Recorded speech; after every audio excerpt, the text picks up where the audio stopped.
Alô, pronto. Algum problema comigo, Herbert? Só porque você nunca foi na minha casa? Eu não deixo isso aí? Muito bem, espero que os irmãos estejam ouvindo. Parece que está dando problema lá na internet. Vai ser mais rápido do que eu pensava, porque eu tinha um papel e ele sumiu. Vai ser rapidinho.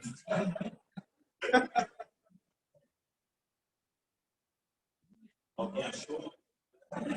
Vamos abrir 1 Coríntios, capítulo 9,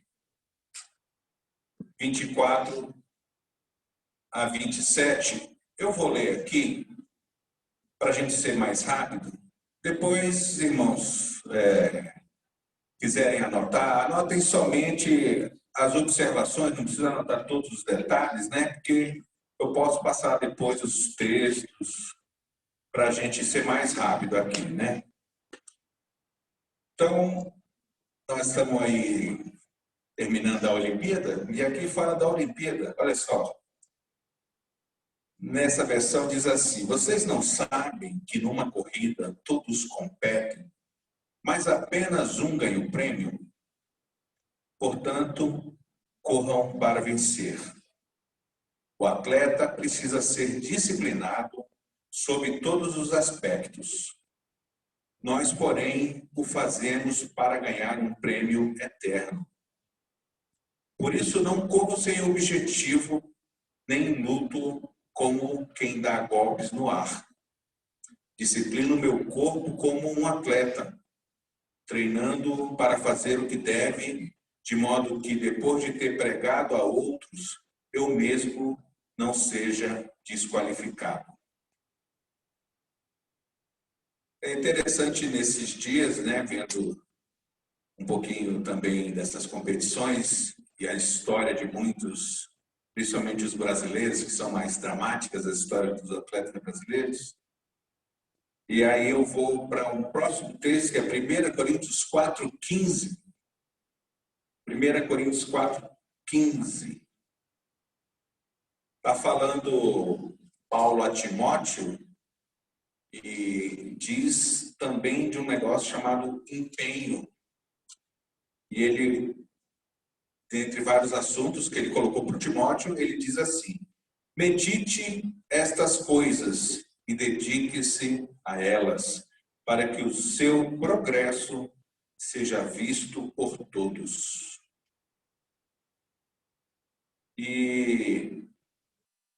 Então, existem alguns elementos associados com a nossa caminhada, né? A gente é anunciado a nós o reino de Deus, existe a porta, hoje em dia talvez não fosse bem uma porta, mas talvez uma catraca com leitor biométrico, e se você tiver nascido de novo, aí você tem uma nova face, aí o negócio lê a sua biometria e deixa você entrar, né, no reino de Deus, se você converteu. Mas tem um caminho, e no caminho a gente tem que, a partir de então, fazer uma dedicação, tem que ter um empenho, temos que treinar, temos que trabalhar para que haja um progresso, para que a gente então conquiste a coroa, o prêmio que está proposto para o discípulo. Então, nossa caminhada, ela começa na porta, na conversão, mas ela não fica só nisso. Há uma necessidade da gente desenvolver. E eu queria, na verdade, trazer uma das coisas extremamente importantes para a gente desenvolver, que não depende muito da gente em certo aspecto, que é a graça de Deus.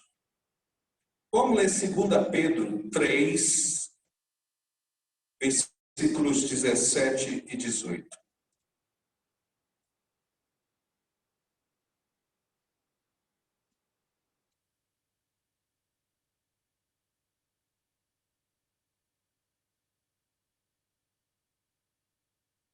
Segunda Pedro 3, versículos 17 e 18.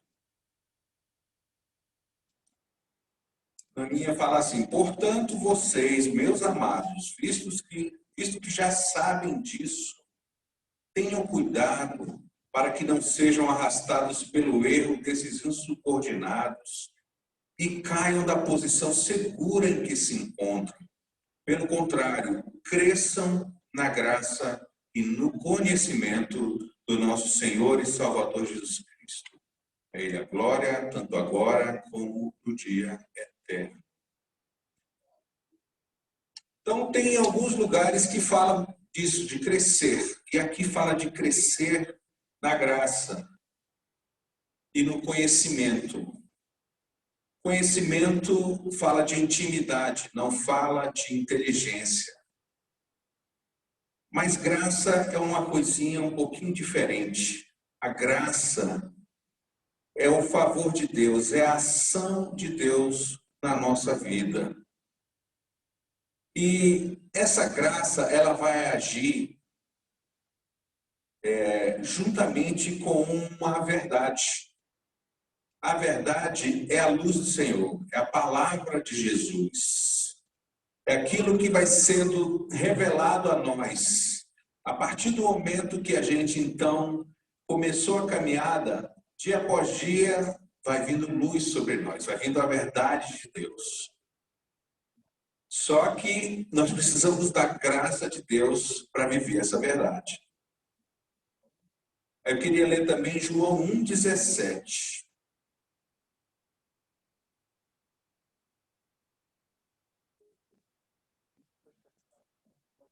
João 1,17.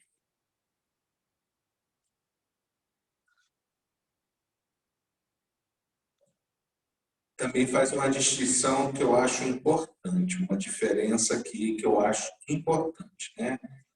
Diz assim: porque a lei foi dada por meio de Moisés. A graça e a verdade vieram por meio de Jesus Cristo.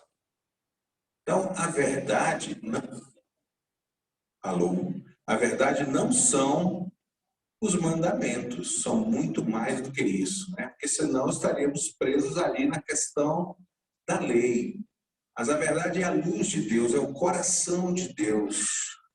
É algo muito mais profundo do que simplesmente conhecer textos bíblicos ou verdades bíblicas, mas conhecer intenções de Deus, ações de Deus, para o que Ele espera de nós, algo muito mais sutil do que obedecer um mandamento, algo mais profundo do que isso. Então, essa luz que vem através da verdade, e a verdade nos libertará, né, ela vem produzindo um reconhecimento em nós, e a ação dessa luz é interessante, é para que a gente possa, então, colocar diante de Deus o que nós descobrimos quando essa luz foi usada, para que então Deus possa colocar a graça dele sobre nós. Então a verdade vai vir para que a gente busque a Deus, para que ele derrame a graça. E aí a gente cresce na graça. Mas para crescer na graça, nós precisamos buscar a verdade, buscar o conhecimento, a intimidade, a mente de Cristo. E aí a gente vai começando a entender o que tem em nós que não está de acordo com a mente de Cristo. E aí a gente, poxa, essa verdade está mostrando que eu tenho essa coisa aqui que não está de acordo com o que Cristo espera de mim. Aí eu confesso e peço, Senhor, me dá graça para vencer isso. Aí o Senhor vai dar graça. Aí eu cresço na graça. Aí eu venço aquela situação. Alguém tem celular aqui hoje? Tem celular? Faz o seguinte, tem pessoal que diz para desligar o celular. Não vamos fazer isso. Pega o seu celular. Todo mundo pega o celular. Você em casa aí também pode pegar seu celular. Acende a lanterna do seu celular. E coloca sobre você. Sobre você. Aí, sobre você. Está colocando aí sobre você em casa? Isso. Muito bem. Pode desligar agora.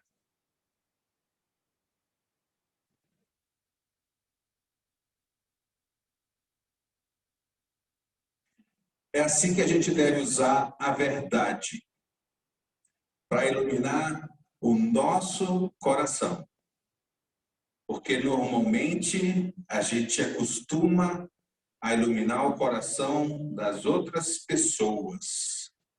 Mas não é assim, é o nosso. Para que eu vou usar a palavra? Para que eu vou usar as verdades que o Senhor está trazendo para mim? Para eu descobrir quem eu sou, para eu entender quem Deus quer que eu seja. E aí eu preciso buscar o arrependimento, o reconhecimento da minha fraqueza, do meu pecado, e pedir ao Senhor misericórdia, e aí Ele vai derramar a graça quando eu me humilhar. Aí Ele derrama a graça. Aí eu cresço. Então esse movimento, dia após dia, vai me tornando alguém que vai conseguir avançar na corrida para alcançar esse prêmio. Então, existem muitas coisas que estão colocadas para a gente alcançar, mas tem umas coisas bem simplesinhas que dizem respeito ao eu diante de Deus. Eu vou citar o exemplo de uma irmãzinha aqui. Eu não gosto de citar nome, não, nem vou falar o nome, tá, Sandra Feltrin? Não vou falar porque é chato falar o nome das pessoas. A Sandra compartilhou no encontro nosso, dessa semana do Grupo da Asa Norte, que ela estava em um lugar e uma pessoa daquele lugar lá, que é colega dela, teve uma reação do nada, assim, ofendeu ela fortemente. Do nada, né? E ficou uma situação tão ruim, ela se assustou com aquilo, mas não reagiu, ficou na dela, ficou, né? Buscando ali ao Senhor e orando. Depois foi para a casa dela, continuou orando, meio assustada com tudo aquela situação, e ela estava orando por ela e pelo ofensor. E Deus trouxe luz para ela, graça para ela. Aí aquela reação difícil que talvez ela pudesse ter tido, ela recebeu o paz do Senhor, reagiu, sentiu a paz do Senhor e continuou abençoando, pedindo ao Senhor ali sobre a vida de quem ofendeu, né? Devolver o mal como bem. E aí, então ela colocou diante de Deus algo, ela recebeu a luz, viu também que ela precisava da graça do Senhor, se colocou e Deus deu a graça. Ela ficou em paz. E aí no dia seguinte, o ofensor, a primeira coisa que fez lá foi pedir perdão para ela, reconhecer a coisa que tinha feito, e ela não esperava, porque parece que não é uma pessoa convertida, não sei, mas não interessa isso. Assim, então, além da graça ter atingido a Sandra, que se colocou diante de Deus, superabundou, ainda atingiu o ofensor. Então, um exercício que a gente aprendeu, Sandra, glória a Deus pela sua vida, desse movimento que nós temos que estar fazendo para crescer na graça, né? Tem uma outra situação que eu queria também lembrar para a gente meditar, que é as submissões. Tinha 3 irmãs, só que da Inglaterra, elas eram solteiras, mas uma delas estava noiva. E elas estavam trabalhando no interior da China. E a que estava noiva era a que estava mais, vivia triste, meio melancólica pelos cantos lá, no meio daquele trabalho todo, e as outras 2 estavam sempre tranquilas lá e tudo mais. Agora, a que estava triste não estava passando por nenhum problema, porque o noivo era muito presente nas cartas, vivia dando atenção, mandava mensagens e ele era um cara que confortava e, enfim, estava ali direto, né? Mesmo assim, ela sentia uma grande solidão. Aí as meninas foram lá no quarto um dia e essa moça colocou tudo isso. Ah, é muita solidão, é muita solidão. E elas falaram para ela, as duas sogras, né? Falaram para a noiva assim, poxa, você tem um noivo. Nós é que deveríamos nos sentir assim. Aí sabe o que aconteceu? As outras duas ficaram tristes. A noiva não ficou animada, mas as outras duas ficaram tristes. E começaram a pensar, de repente, que elas estavam num país totalmente estranho, no interior do país, sem recursos, né, da urbanidade ali, tecnologias, shoppings e, sei lá, tantas outras coisas que tem numa cidade moderna, comida diferente, né? Imagino que no interior da China o pessoal come morcego, outras comidas aí que a gente está vendo. Não tinha conforto onde elas moravam e ninguém escrevia para elas, para aquelas duas lá que eram solteiras. E começaram a se penalizar e se entristecer e chegar à conclusão que elas estavam solitárias. Então, a primeira coisa que a gente percebe é que o pecado é contagioso, não é verdade? Então, aquilo que muitas vezes a gente sente, a gente pode transmitir facilmente, principalmente as coisas difíceis, né? Temos que tomar bem cuidado com isso. Mas também temos que tomar cuidado quando a gente vai se aproximar de quem está no estado desse. A gente tem que estar bem atento. Olha o que aconteceu com as irmãs, eram duas e mesmo assim as duas ficaram esquecidas e com um engano na mente de que elas eram solitárias. E elas foram buscar a luz da verdade. Elas foram buscar a verdade. E pegaram Mateus 28, 20, conseguiram ler este texto que fala, eis que estou convosco todos os dias. Depois conseguiram ler, chegar no tal de Salmo 16, 11, que diz assim, na tua presença há plenitude de alegria. Na tua destra, delícias perpetuamente. E aí elas, depois de lerem essas coisas, falaram, essa é a verdade. Aí elas pegaram a verdade, jogaram no coração delas, e aquilo que elas estavam declarando, elas falaram, Senhor, solidão é pecado. E confessaram, Senhor, eu confesso, eu reconheço que essa solidão é pecado. Isso não agrada o Senhor. Eu não quero isso na minha vida. Então, jogou a luz sobre elas. E aí o Senhor, então, derrama a graça. Aí vem a verdade, você confessa, você reconhece, você enxerga. E a necessidade de enxergar, então, é crucial, é importantíssimo. Aí, depois você enxerga, o Senhor vem e faz você crescer, te dá a graça e você cresce. E a partir daí, elas nunca mais tiveram solidão. A consciência delas mudou, a mente delas e o coração mudou por causa dessas verdades. E elas podem, então, hoje contaminar pessoas de outra maneira, não é verdade? E como a gente pode exercitar isso, né? Nós mesmos. A gente pode começar, por exemplo, com o Sermão do Monte, Mateus 5:3. Vamos abrir lá e vamos ver como ele pode ser exercitado. Mateus 5:3 fala assim, pelo menos aqui.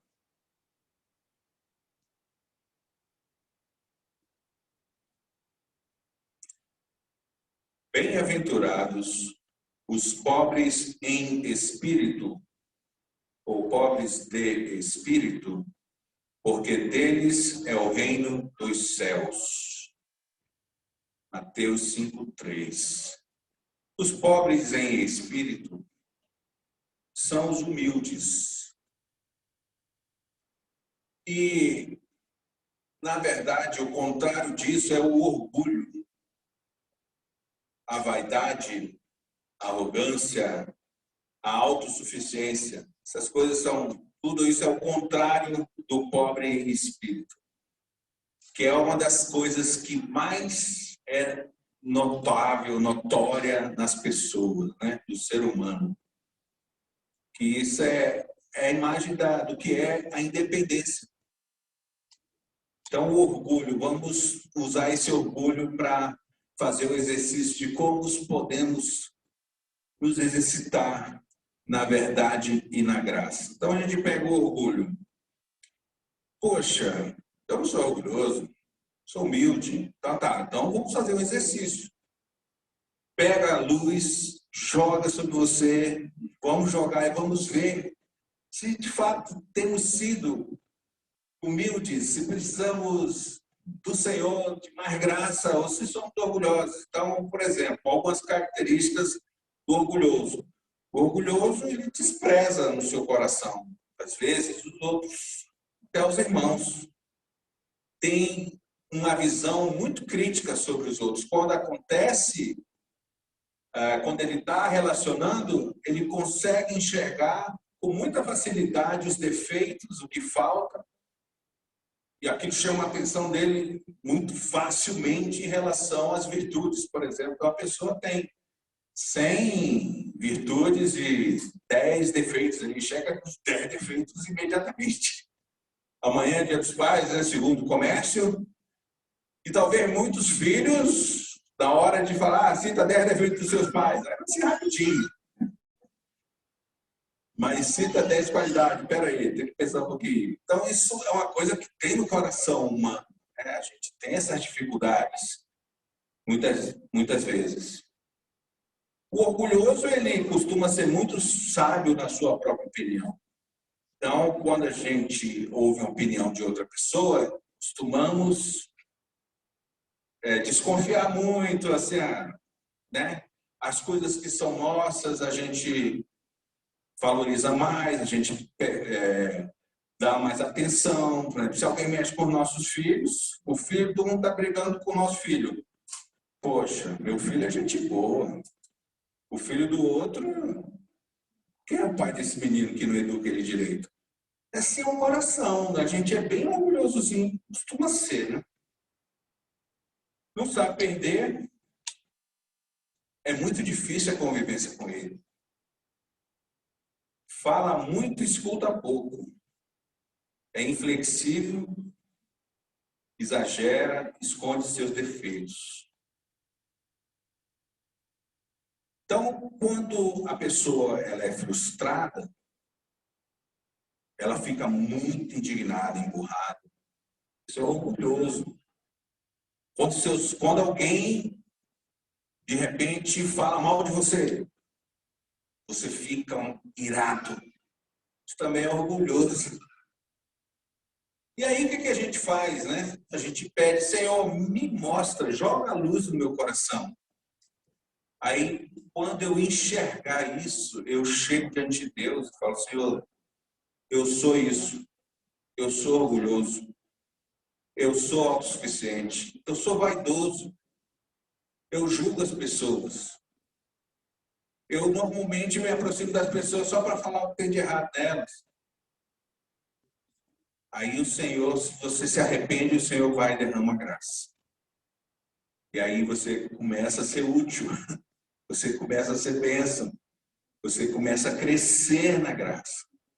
Então, certamente teremos tantos outros textos para poder fazer isso. Mas crescer na graça.